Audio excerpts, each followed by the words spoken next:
Hello, my name is Linda Abraham, and I'm the president and founder of Accepted and the moderator for today's webinar. I've been a medical school admissions consultant for roughly 25 years, a little over actually, and I want to welcome all of you to ACE Your Medical School application. Now, a few to-dos before we dive into the content.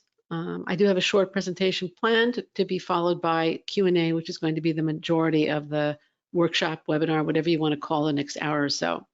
If you've not yet downloaded and printed out the worksheet for today's Q&A, please do so. You'll find it in your dashboard under the handout section.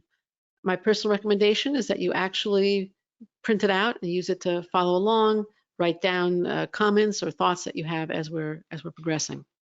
Now, we also may ask questions during the Q&A and ask you to raise your hand, though again, most of the Q&A is going to be for your questions. You can respond to our questions in the question window and also post your questions in the question window. If we ask you to raise your hand, that means that you should click the hand icon on your control panel, two icons underneath the horizontal orange arrow. If you raise your hand in front of the monitor, it won't do anything. You have to click that icon. So right now, if you want to go to medical school in order to pursue your dream career, please raise your hand.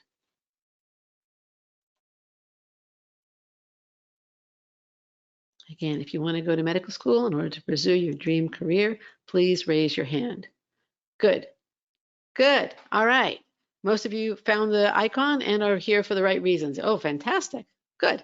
Okay. Now, raising hands allows you to respond to our questions. And as I said before, what about your questions? You're going to put them in the question window. Most of this presentation will be devoted to them, and you can post them at any time. Last point.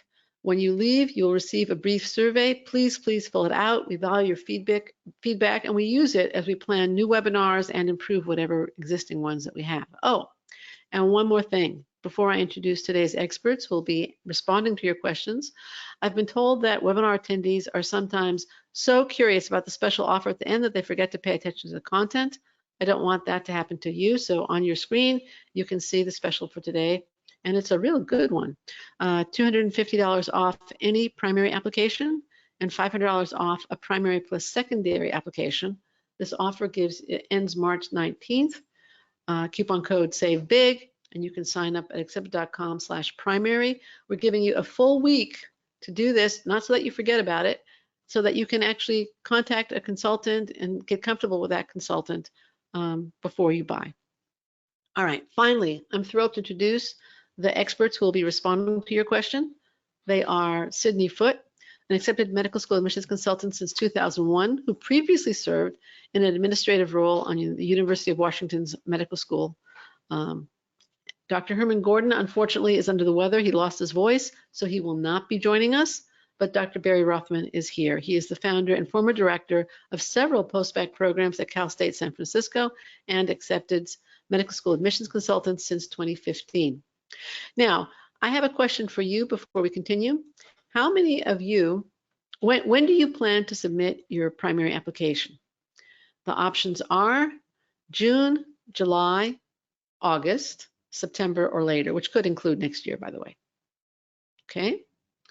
So again, the options are June, July, August, September, or later. We're at 71% having voted. Can we get it up? All right. 5, 4, 3, 2, 1. I'm going to close the poll and share the results.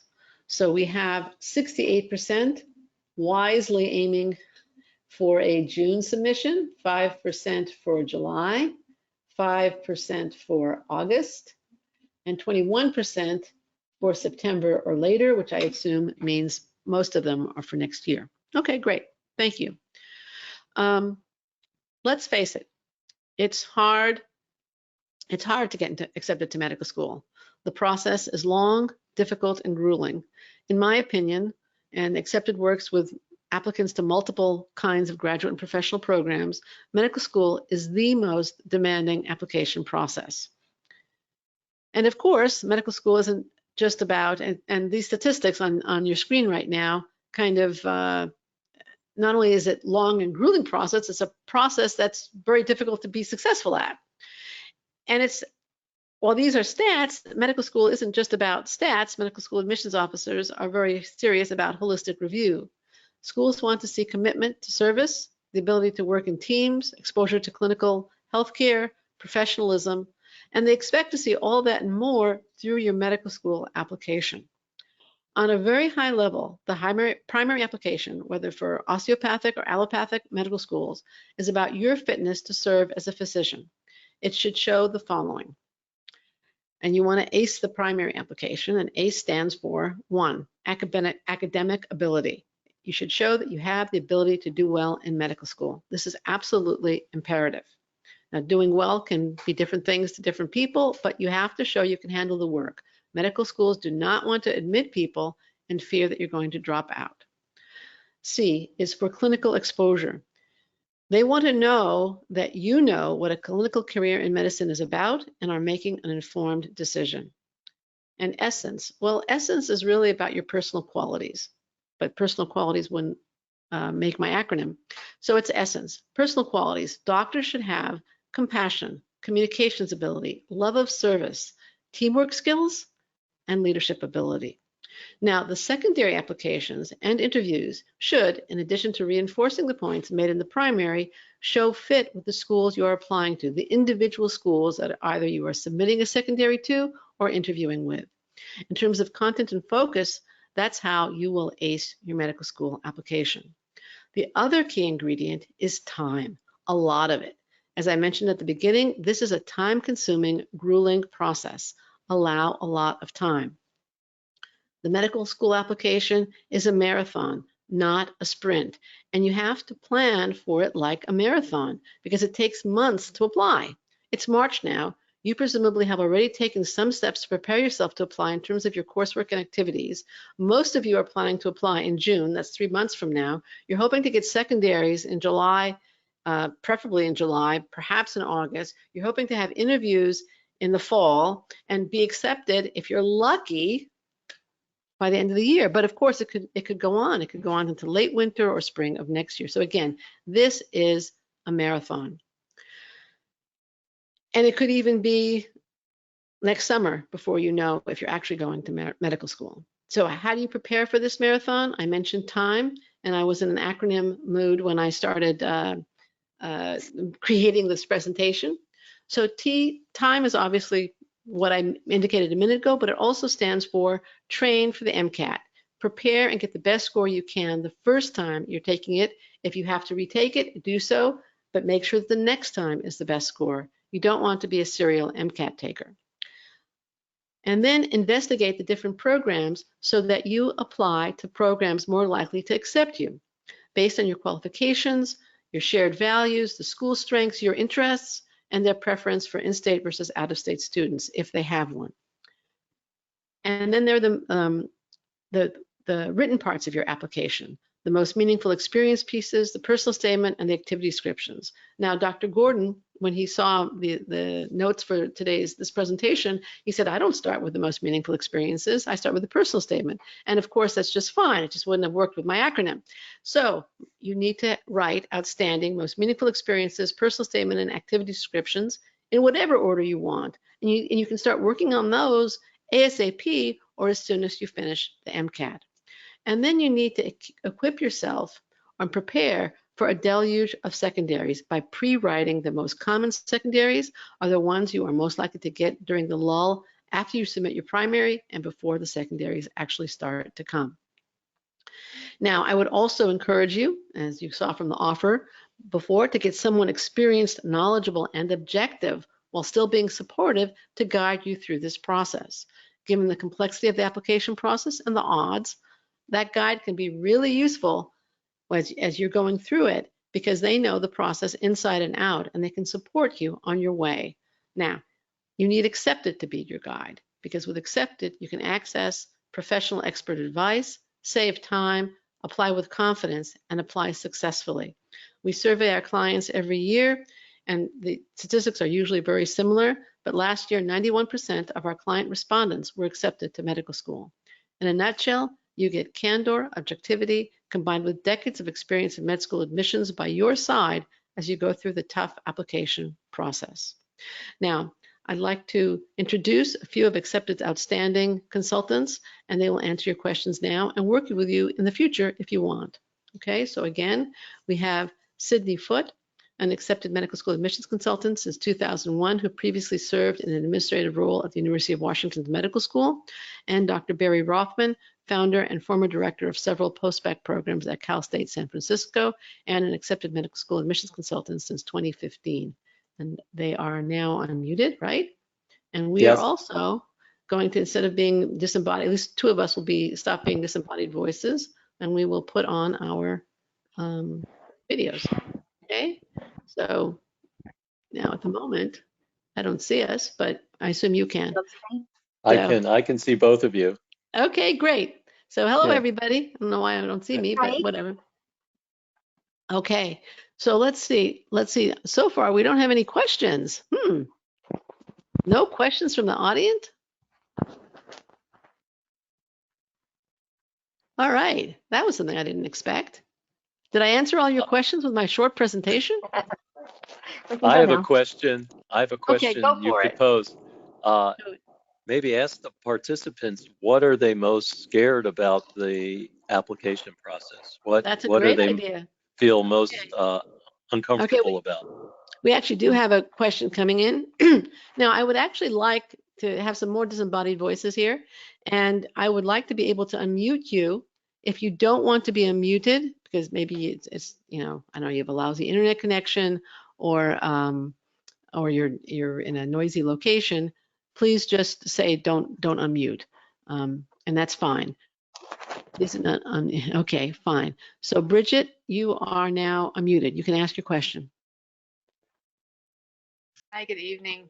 First off, thank you so much for your time tonight. You're I welcome. find this really helpful already. And I was curious, for people that are applying the first time around, ideally to medical school, what advice specifically have you found to be the most useful for non-traditional students, either because of their career background or non-traditional just because of their chronologic age, etc.? Can I take that? Barry, you want to take that? Yeah, sure. Hi, Bridget. I think, first of all, don't discount your non-traditional application. Med schools like non-traditional applicants because they have a lot of life experience. So I would say make sure to include a lot of the things that are part of your life experience in your experience section and relevant parts in your personal statement. I've noticed a lot of first-time applicants don't hold valuable some of the things that they've done. And there can be some really odd things that you might not think are valuable, but are. For example, being a bartender is a fantastic way to both make money with flexible hours and get a lot of experience dealing with difficult clients. So in a way, that's good training for medical school. And if you didn't put that in your application, you might be losing out on being recognized for your interpersonal skills. Great answer. Sid, do you have anything to add? Yes, absolutely. That would be my first advice, is to make sure that you bring your past experiences to the table, because there's a lot of value in that. The hardest thing, I think, for people especially with career changers or people who have been out of medical school for a long time, is figuring out how to condense it and put everything that they've done. I have had a client last year who had done so many amazing things, and it was really hard to figure out what the main things were to talk about. So it's trying to see a pattern in your work and trying to find out how that can link to where you are now in your life and where you want to go. That I think is really important in bringing all that to the table. Okay, I would add, yeah, go ahead. I would add that the kinds of experiences you definitely want to emphasize are, of course, clinical experiences and experiences with the healthcare system of any kind, and also social justice experiences, which are not necessarily clinical. Things that you've done to support other communities, especially disadvantaged communities. That's very important to show in your application. Right. Okay, thank you very much for that question, Bridget. And Absolutely. let's see. You're welcome. Okay, so next question will be from Jocelyn. And let me get to her and we can unmute her. And Sid, why don't you take that one first? Okay. Jocelyn, go ahead. You there? Not. Oh, No I problem. apologize. I thought you were going to read my question. My question was, my question was in response to the prompt of what's our biggest fear for applying to medical school, and I would definitely say that I fear that the first thing people are going to look at numbers and then just push it aside. Oh, not what our school wants. I'm not even going to read the personal statement. I'm not going to read the rest. So a couple of answers. One is you definitely need to be careful about picking the schools that you want to apply to. I definitely, when I'm advising about school selection, I look at both the mean of the school and what they normally want to accept, as well as the lower scores that they have accepted in the past or in the last year or two. That gives me a better idea, I think, of if they are looking at an application more holistically, or if they are just more, focused on the numbers. So you can tell a lot from that. But if your numbers are below a certain level, then it does reflect, questions about whether or not you might be able to handle medical school curriculum. So if they are significantly lower than the average, and there aren't a lot of schools where you can apply to, then you really should consider doing either a post-baccalaureate program or a special master's program to bring those up, or to show in some other way that you are capable. But if you have those lower scores, sometimes you just can't get over them if they're very, very low, and it's very frustrating to go through the whole application process and not have a great application, but not be able to get past those numbers. So do everything that you can to bring those up. Thanks. Appreciate the response. Sure. Good luck. Barry, do you want to add anything to that? Yes. Jocelyn? Yes. Go ahead. A lot of times people get worried about their average GPA or their average BCPM GPA, and medical schools like to see progress. So it's not the average of everything that's as important as the trajectory of your academic record. So if you're somebody who started out freshman and sophomore year not knowing how to deal with college and not getting good grades, but then getting better and better grades as you went along, that's taken as a positive. I would say that schools like to see 2 years of sustained high grade point average. So as Sid said, sometimes tacking on a postback program can help if you're an academic enhancer type person. And then in terms of MCAT, I would say, first of all, do not take the MCAT until you feel you're really prepared, as based on practice tests. You really have to know that you're going to get reasonable scores. And if not, then step back and try to figure out what's wrong, what you need to do to get higher scores, rather than take the MCAT and then take it again and again. That creates more of a problem. So it's better to be patient and deal with the MCAT head on and find out what your issues are if you're not getting the scores that you need. Sounds like great advice to me. Okay.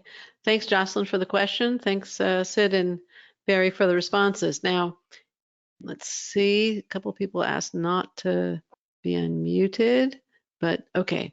Hannah, you have a very good question. I'm going to try and you seem to be self-muted. All right, so I'm going to ask your question. Hi, I have a question about making your entire med school application stronger and more competitive. Sid, you want to start with that one? That's kind of a tough one. Yeah, that's a big one. Can you be a little bit more specific, Hannah? You can be a minute. About what specific part of your application is concerning you? I mean, there's lots of ways. One would be improve your grades, improve your scores, get more clinical, write better essays, write better activity descriptions. if there's one particular part of it that's concerning you, because when minute you use the word better or improved, it's a little bit harder to do. All right, I think we're going to come back to Hannah's question, but let's go to Nura. And okay, here we are. Okay, she's also self-muted, so I will ask her question. How should we convey academic ability in a personal statement when we have a low undergraduate GPA but a better improved post-bac GPA? Okay, Barry, you want to start with that one? sure. Well, in a way, it speaks for itself that you put it together in a post-bac program and had more difficulty as an undergrad. Oftentimes, students go through a maturation process as an undergrad, learn how to manage their time better, maybe have better life circumstances in general. So I think just explaining that was very helpful. During my undergraduate years, I had X, Y, and Z going on, and that made it difficult for me to perform at the level at which I'm capable. However, after I graduated, I joined a post-bac program and dedicated all of my energies to improving my grades and was able to do that. So a story like that, I think, works very well, and it's usually an authentic story, and that plays well with medical schools. I would say, in answer to the first very general question, how to improve your application, the thing that comes to my mind, if I had to give a simple answer, would be to be authentic, to really be yourself so that they get a sense of who you are. And I know there are many ways to be authentic, but that's a very important aspect of applying. But that's your best authentic self. Yes. Yes. Sid, do you have something you want to add? Yeah, back to Nura's question Yes. about how to show that improvement. I think one thing that's very effective is showing that your purpose is clearer and really affirming that purpose from your post-baccalaureate work to show that, you know, you may have not had the direction you had in as an undergraduate, but like Barry said, the maturation process as well as having a clear vision of wanting to be a doctor is really a good way to present yourself to bring those grades up. Right. Okay, let's see what other questions we have here. This is kind of a different question. I'm going to unmute Chun. I'm apologize if I mispronounce anybody's name. Okay, here we go. Okay, Chun, you're on. Hi, can you hear me? Yes. Hi there. So when I was younger, I had gotten into a 7-year medical program and I had started it. Towards the end of it, my mother had gotten extremely ill and I had come back home. My father has his own business, so I didn't want him to close it.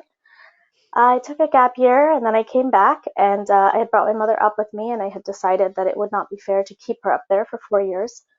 So I decided to close up shop and come back and regroup and try again later if that was really what I wanted to do. I continued with community service. I continued with creating my own business in the medical field. And I, reconfirmed my aspirations to become a doctor, and I just want to do it the right way. So Barry, you want to, I'm going to guess you have a few questions there. Yes. Yeah, thank you. Go ahead. By the way, just to explain, the only reason that Barry is not on video is because there's an electrical problem in his neighborhood. So otherwise he would also, yeah. Okay, go ahead, Barry, go ahead. Chun, I was just trying to get a little more clarity. Did you go to a different country to do this 7-year medical program, or no? It was here at Boston University. Uh-huh. And okay, by the time I reached medical school, I was 19, so I had the option to defer a year. Then I had made the decision that, it won't be the end of the world if I decide to apply later. And so I had taken that step and said, it's okay, it's not going to be the end of the world. Let me try again once everything is situated at home. So did you actually enter that medical program and go through it for a number of years, or did you just not accept admission? I didn't quite understand that. Yeah, no, I had not accepted admission. I had deferred that year because they had already accelerated me in another year. And Hmm. I was taking my medical school courses. Though I was not admitted, they give us an opportunity to take medical school courses in our first year to skip a year. Uh-huh. So I had done that. And then during that time is when my mother got sick. I spoke to my advisor, and he had told me these are the options you can do. It's okay if you don't get credit for this because you're just going to have to do it again anyways. And it's just a good Right. basis for you. Um, so yeah, that Okay. was pretty much what was leading up to it. But I did not accept admission into the medical school. Well, actually, I'm glad to hear that because I think that Okay. makes it a lot clearer. Uh, so I think you can explain that Okay. maybe a little bit in your personal statement and maybe a lot in your secondaries. And I think Yes. medical schools will understand that. I mean, Okay. it makes total sense to me, and it seems to me you were being actually rather mature in your decision-making process. Right. Uh, Especially for and you've 19. given yourself a lot of time to become an even stronger applicant. So I Absolutely. think the schools will understand that and they won't look down on it. In fact, I think they'll be impressed. Thank you so much. I had one more question, if that's okay. Okay, Um, one more. I promise, just one more. So I had done a master's program and had started my own business, but I don't have any research. And I'm wondering, I do have, thankfully, one of my deans offered me a research position as a research assistant for a textbook, but I don't think that really qualifies as medical research. The textbook is in systems design thinking in healthcare administration. And it's a new field. They haven't written a book, so nobody steal the idea. I'll be in big trouble. But I was wondering, can that be put down for research, or is it really just the standard working in a lab and helping out scientists, move forward the line of medicine every day? Uh-huh. Um, I think that qualifies as research. There's different kinds Okay. of research. There's demographic research and wet lab research and research that goes into writing scholarly works. So don't think negatively of it. Okay. It's still a creative process, and I think you should definitely claim it as one of your experiences. And it sounds like you've made good use of your time Hmm. and have gotten a lot of good life experience. And so Hmm. I would say be cautious about thinking negatively about your experiences and get some support from people around you, uh, or maybe one of our consultants who Yes, sir. understands that who understands that these are very positive things. I have often worked with clients who have a more critical view of their own work than I do. Hmm. Of course, we tend to be self-critical more than other people are critical of us. So it's helpful to have a voice of reason that says, no, that was really good. I'm glad you did Thank you so much. I really And sometimes appreciate it's it. helpful to have a voice that Yes. Uh-huh. you're very, very welcome, Sean. Sid, do you have anything to add? Just Sean, I found your story really compelling as you were telling it, and I think that it's not anything that you're going to have issues with. A lot of times, those the decisions that you make can lead you away from medicine, but Yeah. finding your footing and coming back, that journey is something that's very important. The medical schools need to know about that. So I think that Okay. you're in good shape with that. And research is, it's a great thing to have, but if you don't have bench research, that's okay. Okay. Some people get into medical school and do research there, and some people never do research. So you're okay. Okay. Thank you so much for the support, Sure. guys. I really appreciate it. that. Wait, Good I luck. have some more support for you, You're Chun. very welcome. Oh, please. Go ahead. So, Chun, I'm guessing you come from some kind of Asian heritage. Is that true? Yes, sir. Absolutely. Are you Korean or Chinese? Actually, I'm Indian. We are You're in. Kashmiri. Oh, wow. Well, yeah, that's a place that's seen a lot of conflict. Yes, Um, sir. uh, so don't forget to point out that you're bicultural and bilingual if that's true for you. I speak medical 6 languages. Yes. Oh my That's God. my Wow. biggest thing. Yeah. Dylan, don't Yeah, hold definitely that point back. it out. Yeah, Yes, point sir. it out. It shows Okay. tremendous cultural competence. I mean, you'll be Okay. able to deal with people from many different backgrounds in a humble way. That's fantastic. Okay. Thank you so I also much. Yeah. we're Uh-huh. going to move on, but I just want to point out, if you remember when I gave that acronym ACE, academic ability, clinical exposure, and then essence, you showed tremendous responsibility and commitment by deferring your medical education to take care of your family. And I think medical schools will see it that way. So show the Yep. other components too, and I don't think it'll be a problem at all. All right. Thank you guys so Okay? much. Really, this makes me feel a lot better. Thank you. Good. Okay, great. All right, let's get some other questions. So that was a really good one. Brittany asks, and she does not want to be unmuted. My question is, how important is the primary application date of submission? June versus July, later in the fall? Sid, you want to start with that one? It's a great Sure. question. So schools are looking at them, most schools are looking at them as they come in, and interview slots are handed out as they see people that they're interested in. The earlier you get your application in, the smaller the pool is and the more chance that they're going to see you and like you. If you apply in August, they've already seen so many applications that there can be, there may be someone already has the same profile or similar profile to you. There may be other things that they know more about what their class is going to look like and you don't fit it. So it's important to be in that first group as much as possible. Having said that, I want to make people understand that this year it's May 27th. That date is not, I think it's the 27th. That date is not a deadline. If it will help your application to spend an extra week or two or a month to get it ready, then do that. But try to keep those early dates in mind. The other thing I would say is that the way that applications are verified, it's your application goes to the central clearinghouse and it is processed. They go through all your transcripts and everything, but they don't actually send out your application until the end of, I can't remember the date for this year, but it is like the end of June. So there's a month there. Most people who get their applications in the first week are still in that first batch that goes out on the initial day. So you already have some wiggle room there. All I'm trying to say is don't kill yourself to try to get it in on that first day. Make it as strong as you possibly can and send it off when you feel comfortable with it and when you know that it's the best image of yourself that you can give. Okay, Brittany has a follow-up question on that, and I suspect it's something that a lot of people are asking. Is it okay to submit without an MCAT score? It is technically you can submit without an MCAT score. The problem is that a lot of schools will consider your, if you already have an MCAT score on record and it wasn't a good one, they might consider that one instead of a new one that's you're waiting to have it come in. Others won't even look at your application until then.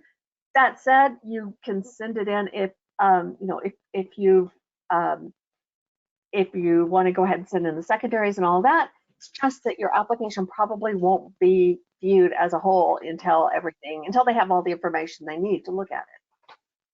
So. Right. Barry, do you want to add anything to the timing question? Yes, I agree wholeheartedly with Sid about it's good to make sure you have a strong application, and rushing your application and having it not be carefully read and looked at could really hurt you. And the first 4 weeks of the application process are probably equal in that it's not till the end of June that the first batch of verified applications goes out. In terms of the MCAT score, Sid pointed out some really good information. If you have an old MCAT score, you really don't want to submit. If you're going to retake the MCAT, you need to be careful about when you submit your application, because you don't want schools to judge you on your old MCAT score. And sometimes they don't know that you're going to be retaking the MCAT. So in that case, I would hold off on the application until I knew what my new MCAT score was. if the old one was a low score. Okay, great answers. Let's see. Okay, this is from Joanne. Let me see if I can unmute you, Joanne. Yep. Nope, Joanne self-muted, so I will just read her question. What if during undergraduate school, my trend was quite opposite? I started high, but decreased during junior and senior year. Would attending a master's program in biomedical science and showing improvement in those higher level classes help increase my chances of getting accepted? Have you had anyone accepted with this type of situation? Barry, do you want to start with that one? Yeah. So what's the person's name again? Joanne? Joanne. What Joanne, Joanne. is describing is what I would call a downward trend. And med schools do not like seeing that. And Joanne is right. She needs to do something to show an upward trend. And going to some kind of post-undergraduate education is the way to do that. But I would not recommend a master's program until you first check out a postback program. Master's programs tend to have a lot of grade inflation, and so their grades are less believable than postback programs, which oftentimes use an undergraduate curriculum. So, and also many of the master's programs are very expensive, and postback programs tend to be less expensive. So I would first look at postback programs because I think that's a more credible way of showing true academic improvement. Sorry, Barry, do you mean post-baccalaureate and special master's programs? Well, I guess the way I think of Medical special one? masters, the way I think of special master's programs is after you've tried the postback program, then go to a special master's program. Okay. They're very expensive. I mean, a special master's program is $50,000 a year. I mean, a lot They of are people. expensive. Yes. Yeah. I know some people feel though that if they get the special masters, they'll end up with a master's degree, and if they go to a postbac program, they don't end up with any degree. How would you respond to that concern? I don't have an opinion on it. I know that I've heard that from some people. I mean, if you think you're not going to get into medical school and having a master's degree will be helpful, yeah, but I think medical schools are less concerned about degrees than they are about your actual academic performance. So that's why I think postbac programs are seen in a more credible light than master's programs. Now, special master's programs have the advantage that many of them have you taking courses with medical students or other health profession students. And in that case, it's a really good litmus test for your ability to handle the curriculum. But again, they're very expensive, and I think of them as the last resort and would rather see people going to postbac programs to improve their academic record and only then think about special master's programs. Sid, do you have something to say? I was just laughing because Barry's a postback guy. I know that. Value in both. I mean, I think that some of the special master's programs are excellent. So like Barry just said, a lot of them you are thrown in with the medical students. You're taking classes alongside them, and it is a sink or swim situation. But if you do well in them, you can definitely show that you have, you've got what you need to succeed in medical school. So I guess it really depends on your circumstances. Some people will prefer to do, to go the postbac route, and that does help with your undergraduate grades. But the special master's programs, as opposed to just going to, say, a biology department and doing a master's degree there, would be what I would recommend. That where it gives you the structure and the specific things that you're going to need in medical school is a better option than just doing a general master's program. Okay, great. Thank you. So let's move on to somebody else's. Yeah. We went through. Okay, let's move on to ours, I don't know, I don't want to give your last name. I'm going to unmute you. You have a question. Well, you've muted yourself. Okay, I'll ask your question then. Okay, if you have, this is from, he just gave his initial R, okay? If you have a GPA of 3.4 in the 3.4 range, and we're considering to do a master's after undergrad with the ultimate hope of attending medical school, is there a difference in these between a thesis master's and a no thesis master's? Barry, you want to take that one? Yeah. This is more of a just personal opinion. I would like to see a thesis because I think there's a lot of creative work that goes into a thesis, and your thesis advisor could write a letter for you that is probably well informed in terms of understanding your qualities. That would be my preference, but I think you could do well in a thesis-driven or non-thesis master's program. I think you could be successful using both.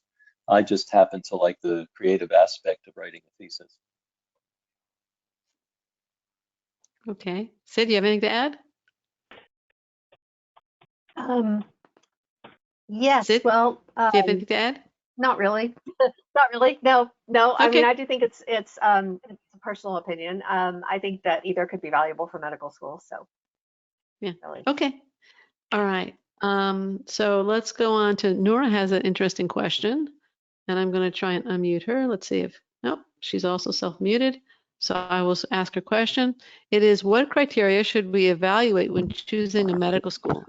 MCAT score, GPA, etc. Okay. Yes. Sid, you want to start? All of the above. Okay. You definitely need to. You like that one. Okay, go. Yeah. You definitely need to meet the school's quantitative, what they're looking for in the quantitative factors. But you also should look for the ethos of the school, their mission, what kind of environment they have. And it really helps to know what is your learning style. Do you do better in like non-competitive environments where you have like a pass-fail type curriculum? Or do you like to push yourself against other people? There's schools for both kinds.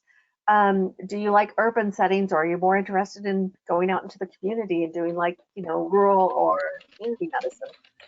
Do you need a big academic center? So there's a lot of different factors that go into it, and it helps if you know what you're looking for. A lot of people will just apply because they know that a school is good, but really being able to show that match and showing that you are going to be a good fit for the school is very important, because that will help them show that you're going to stick with it and that they're not going to, their investment in you is going to pay off.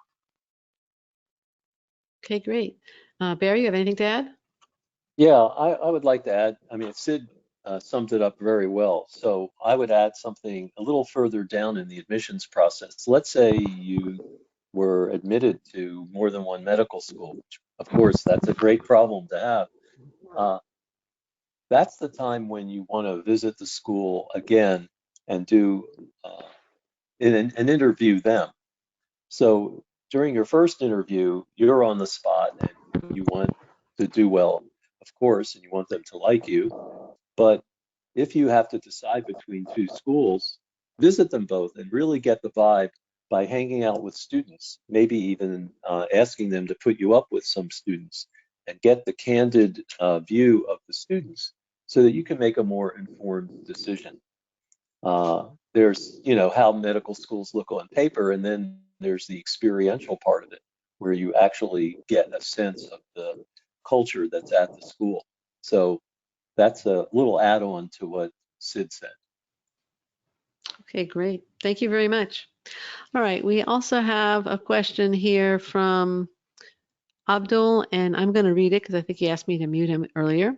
In regards to clinical exposure, does working as a phlebotomist and clinical microbiologist dealing with patient specimens and ID docs for 2 years serve as substantial clinical exposure to cover the C in ACE? I guess that would be my statement, that clinical exposure is required. Barry, you want to take that one? Sure. I think phlebotomy is a fantastic experience because you deal directly with patients, and you really need to know what it's like to deal with patients, because your career is going to be dealing with a lot of patients. So I think that is good. In terms of the clinical microbiology, I'm not sure if that's more being in a lab without contact with patients or not. So if that were the only experience, I would say find something where you have patient contact, especially contact with patients who don't have a lot of financial resources, because their healthcare situations are far worse, and you really need to understand that to be a competent healthcare provider. If you're doing clinical laboratory work, that's fine. I would just make sure I also have patient contact. Okay, great. And then we have another question here. Sid, first of all, do you have anything to add to that?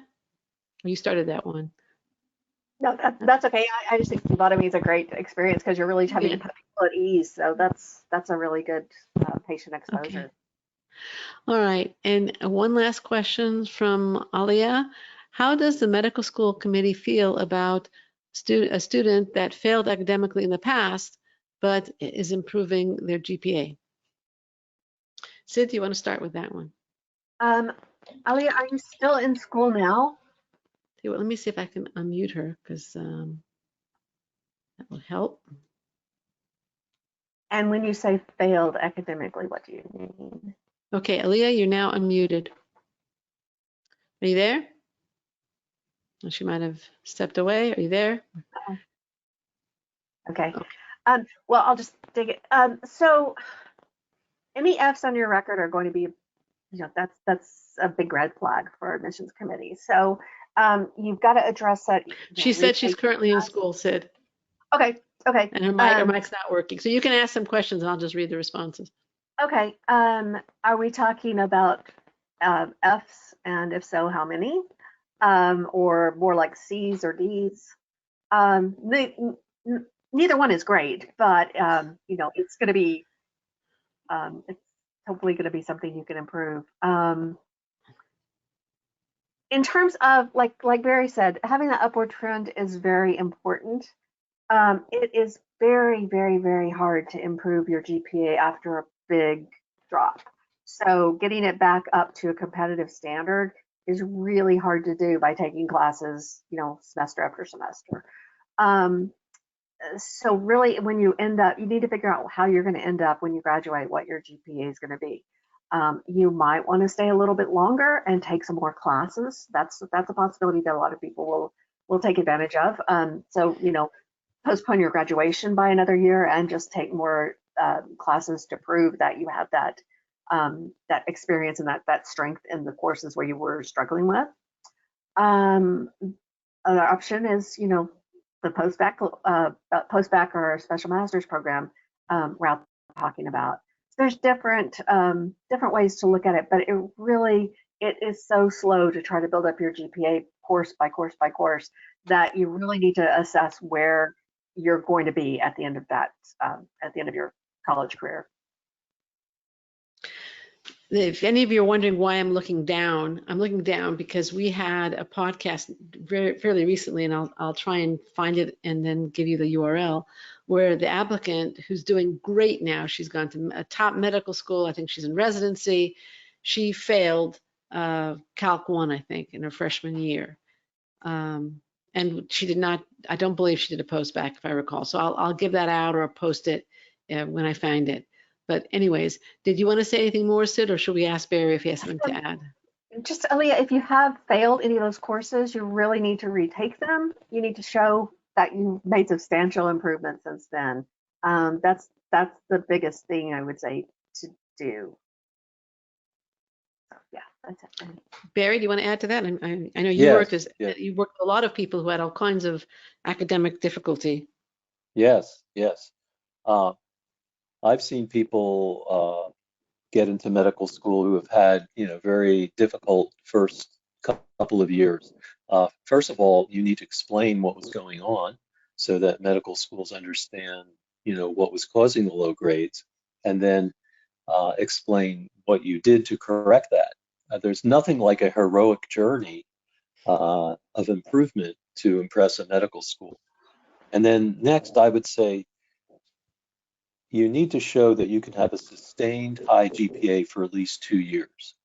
So if you have, let's say it was only your senior year that you really did well, let's say over a 3.5, then spend an extra year or two as a postback.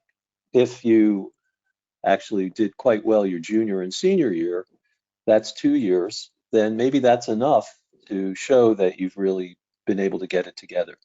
But they want to see sustained high-level performance.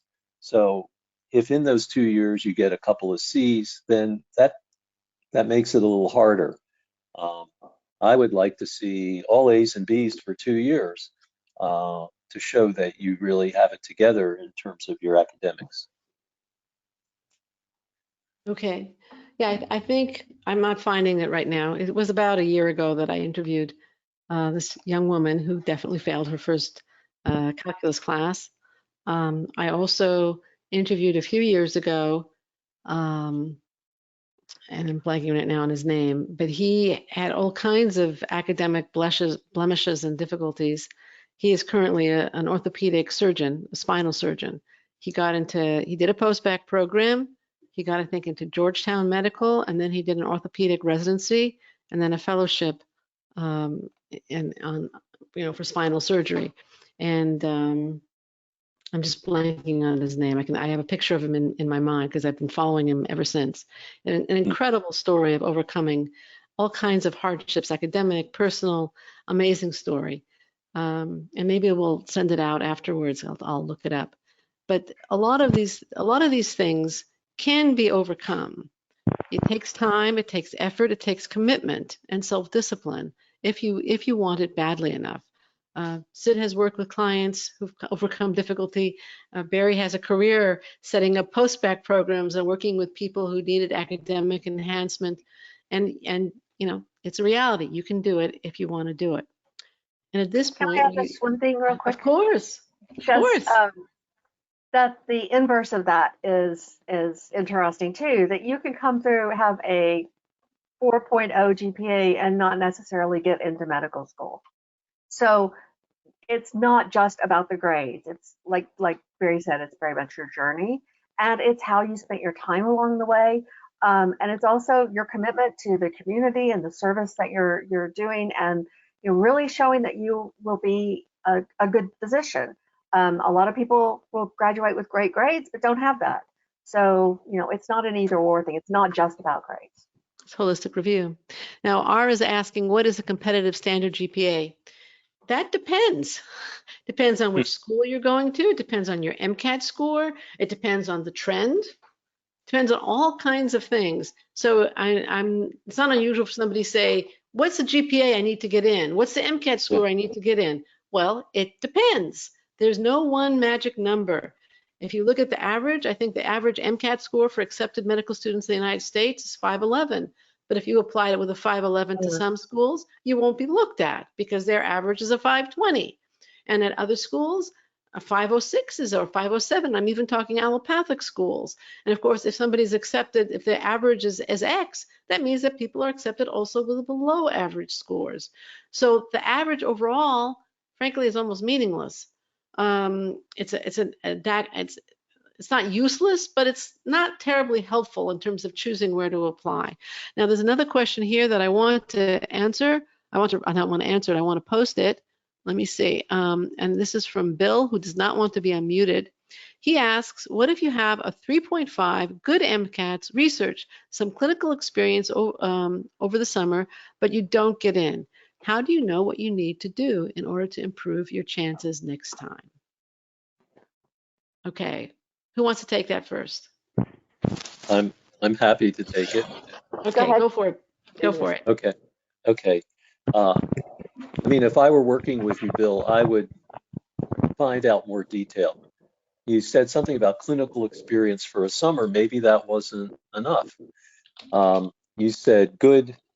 I think you said good MCAT. So what was the good MCAT, and how did you do in all the subscores? Was there a subscore that was below 125?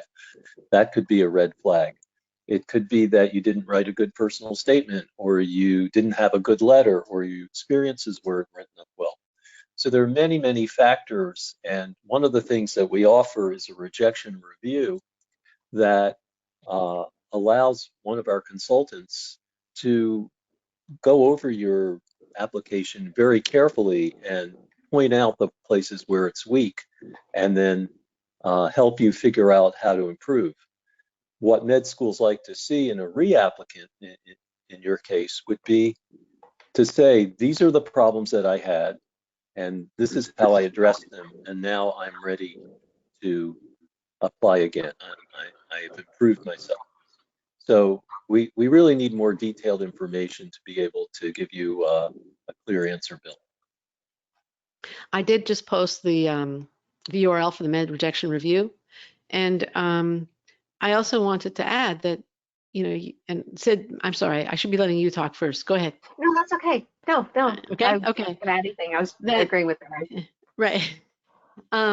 You presented basically a competitive profile for many medical schools, but I would also have to ask, which medical schools did you apply to? Because for some, those stats are not that competitive. They might be less than competitive. And then there's the other issue of presentation. You can present yourself in a really compelling way, or you can present yourself in a way where you blend into the woodwork, and there's nothing that's compelling about it. I did a webinar where it was presentation. There was a Q&A at the end, as opposed to this one where the presentation was very small and the Q&A has been the bulk of it. And at the end, somebody said, well, if I'm a reapplicant and I have these experiences that I want to present, nothing's changed. I mean, I did it 2 years ago. How can I improve that activity description? I said, well, you can be more descriptive. You could be more specific. You can tell what you accomplished as opposed to what you did. Any of those things would improve the presentation.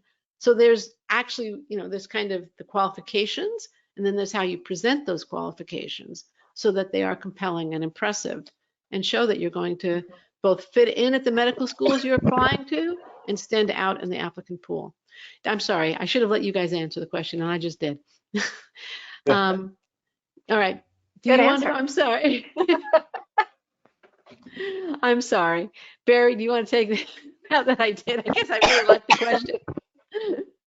Well, I thought I had answered. This is still regarding Bill's question, right? This is still Bill's question, right? Yeah. So I had a chance to give Okay. quite a bit of information. Do you want to add anything to that? I'm sorry. I think the two of you pretty much covered it. The one thing that stood out when Bill was putting his question in is the summer of clinical experience. It's on the low side, right? It could be. I mean, we don't know. But if it's just one summer, then yeah, I think that would be too low. So yes. One thing is to look at the total number of hours of clinical experience, because I'm sure the med schools add them up. Right. And it's good to have more than one clinical experience. And it's good to have a range of them as well. So it's also good to have some consistency with it. You know, if you kind of did one summer and checked the box, I got it. It's not quite as impressive as somebody who did it for a year or 2 or 3 or perhaps more.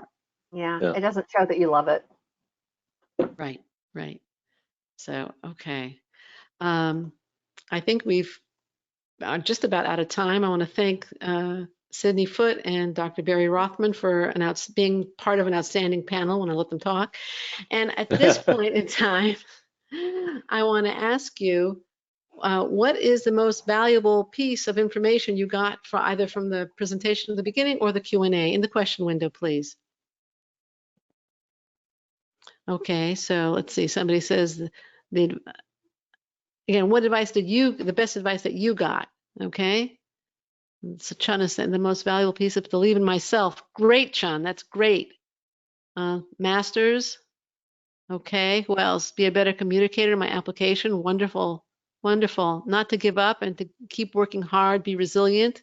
That was great advice because I also started my undergrad low. Wonderful. Well, this is great feedback. Thank you so much. Now, I want to thank you all for joining me. If you would like to work with either Sid or Dr. or Barry, that's what you should do. This is what you should do after the webinar. Simply go to accepted.com/primary, choose the service that's right for you, get the guidance you need for that missing how. We've discussed general principles, but how to apply it to you specifically. At some point, we could only go so far, right? Go from confidence to clarity, and for doubts from confusion to clarity, from doubts to confidence. Now, some of you are thinking, gee, except it's expensive. Well, you know what? So is rejection. Every application is it's over $100 between the primary application fee and the secondary application fee. So if you're applying to 20, 30, 20 schools, you're easily looking at $2,000 or $3,000 just in application fees. I'm not talking MCAT prep, I'm not talking travel, I'm not talking any of that. And the cost of reapplication can easily be much more than our fees. And there's the potential that you get into school a year earlier, which means you start earning a doctor's salary a year earlier, which is worth multiples of our fees. So there's a good economic argument for investing in working with a person like Cydney Foote or Dr. Barry Rothman. Every year we work with applicants who talked to us a year earlier and decided after taking the do-it-yourself approach and getting rejected to work with us. They would have been better off working with us initially, and so would you. But enough from me. Let's hear what some accepted clients say. So one of Sid's clients, your help was greatly beneficial and definitely paid off.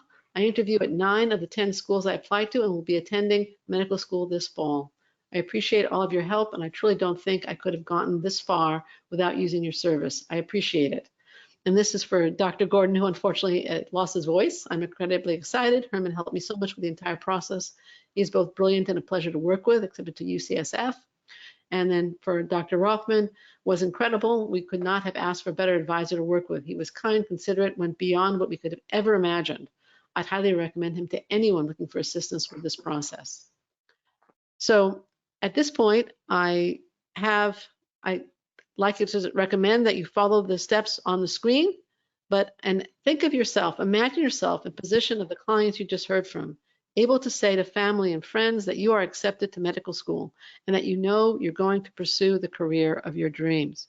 We'd love to help you as we've helped the others whose comments you've heard and thousands of others over the last 25 years. So once again, follow the steps on the screen. And now I have a question for you. Actually, what I have now is a final story and a thought and a question. If you're concerned about the thought, first of all, remember the advice you've gotten here today about steady progress, about believing in yourself, about resilience, and yes, about the ACE, the primary application, the whole medical school application, and the time required to do it.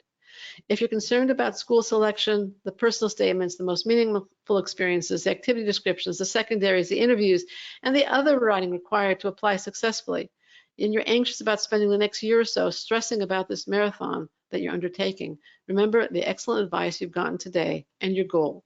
Apply successfully and confidently. And imagine yourself in the place of the client you're going to hear from now. Another story, another testimonial. He had slightly low numbers and was stressed and overwhelmed when he came to us.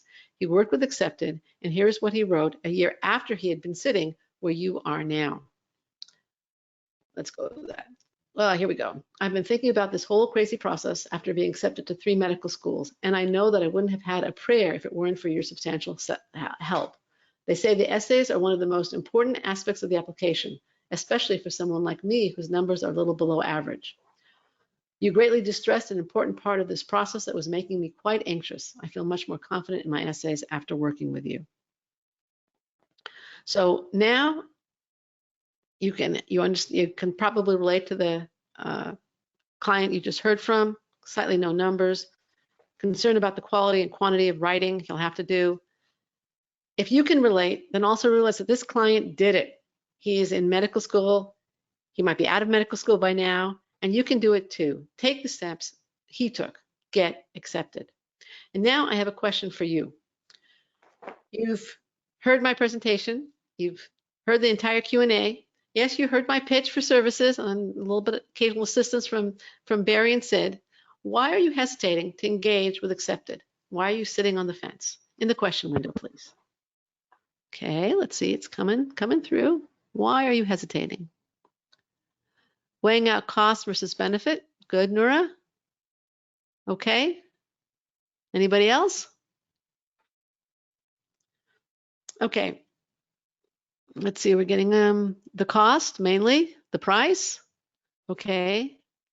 All right. Well, again, I'd like to point out that you can get an hour of advising with Sid, with Barry, with any of our other outstanding consultants for $330.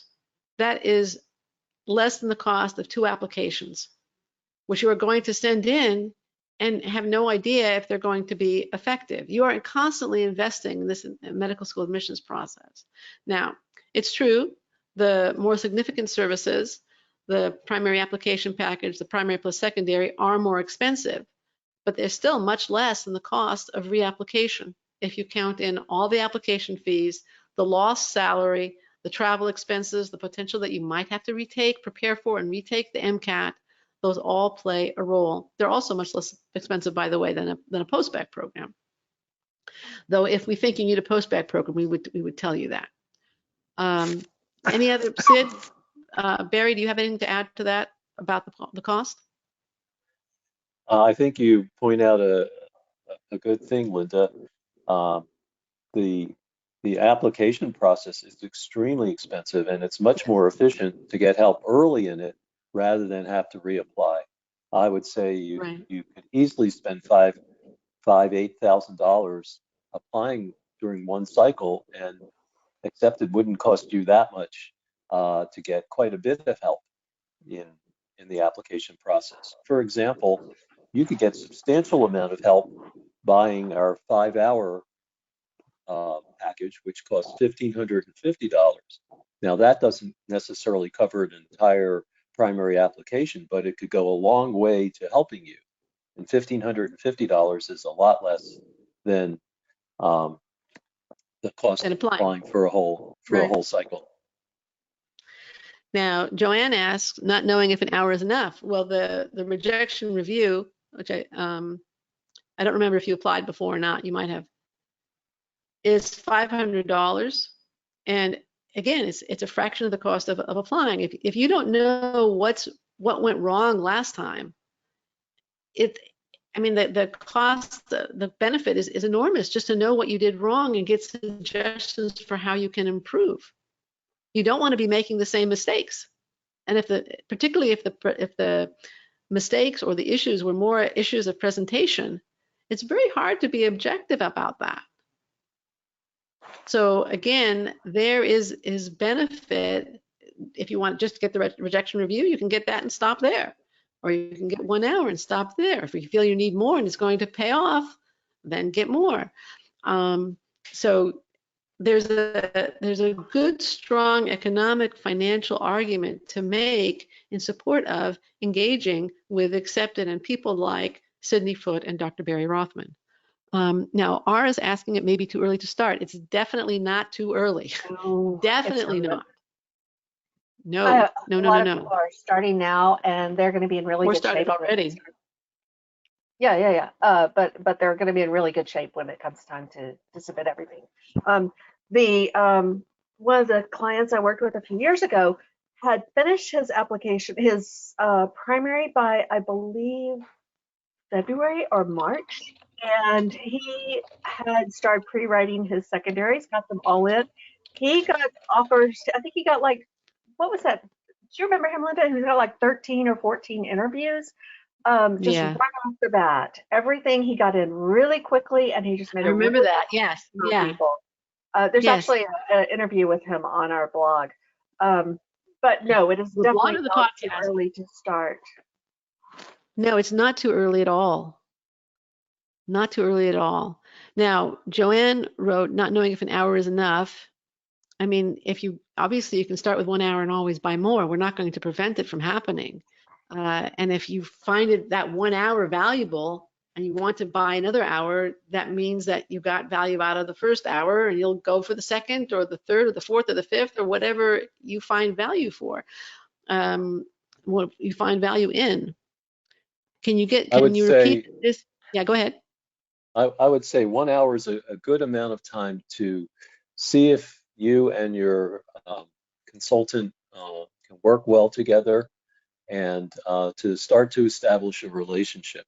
Yeah, it's not going to be enough to complete a primary application. No. But it may help you feel more secure in working with that consultant and give you more hope about moving forward. Right. Now, R also asked me to repeat the, I guess he doesn't see the screen right now. The discount offers is $250 off a primary application package. It's on the screen now. $500 off a primary plus secondary application package.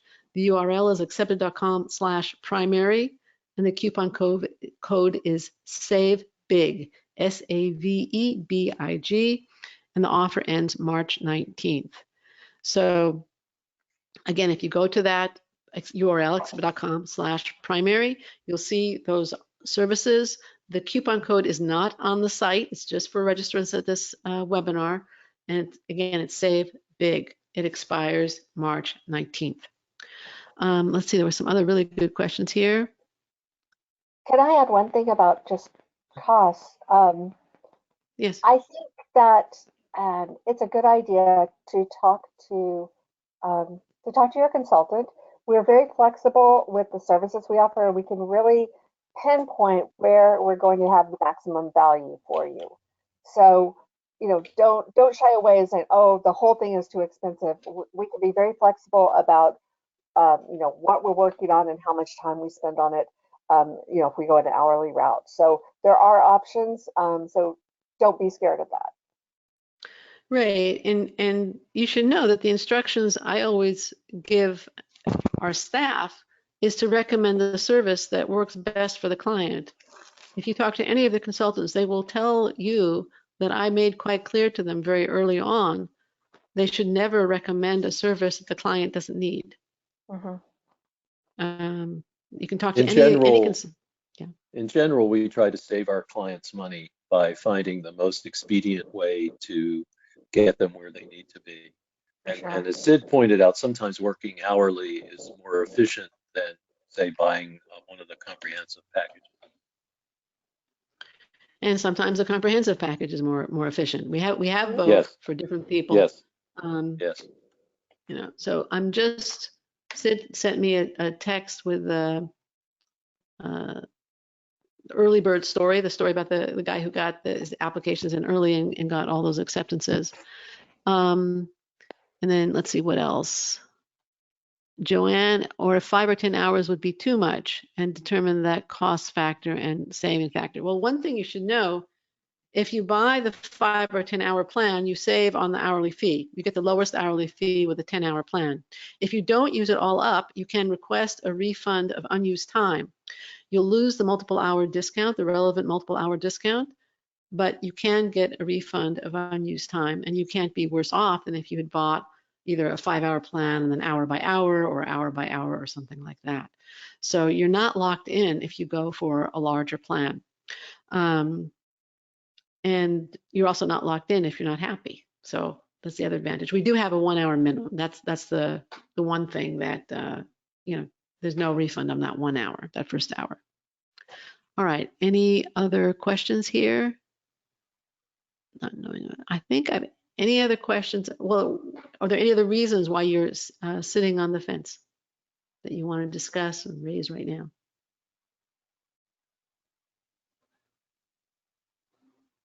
If not, then we look forward to working with all of you. We'd love to work with you. You've been a great audience. Again, Sid and Barry, thank you so much for participating. I think, you're welcome. It's a pleasure. Yeah. Yes, we're getting lots of thank yous now. And actually, Chun, earlier, I'm looking for what she wrote in response to my question. She wrote, let me find it. She wrote, I didn't feel like someone like me has a chance anymore, that this was just a one-time opportunity in my teens. But I feel better now, and I'm looking forward to working with you all. We look forward to working with you. And I'm sure Sid and Barry would agree. So we're getting lots of thanks yous here. I want to share them with Barry and Sid, from R, from Melissa, from Joanne, and you're all very welcome. And have a very good evening. Stay well, stay away, stay healthy, stay well, and we look forward to working with you. Take care. And good luck. Good luck with the applications.